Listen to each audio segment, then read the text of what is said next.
Pomfret মাছ ভাজা। এই pomfret মাছ কেটে ভালো করে ধুয়ে নিয়ে নুন আর হলুদ মাখিয়ে রেখেছি, আধ ঘন্টা নুন হলুদ মাখিয়ে রেখেছি। কড়াইতে সর্ষের তেল দিয়েছি, এটা দিয়ে দিচ্ছি এবার মাছগুলো। তেল গরম হয়ে গেছে একদমই। তেলে ওই তেলে আরও কটা মাছ আমি আগে ভেজে নিয়েছি, তারপর এটা আপনাদের দেখানোর জন্য দেখালাম। এই যে মাছটা ভাজার পরে এরকম দেখতে হয়েছে, পুরো 2 পিঠ উল্টে পাল্টে ভেজে নিতে হবে, এরকম দেখতে হবে।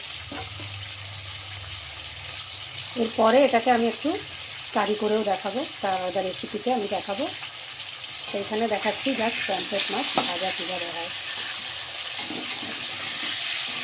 এইভাবে তেলের মধ্যে দিয়ে এভাবে উল্টে দিতে হবে।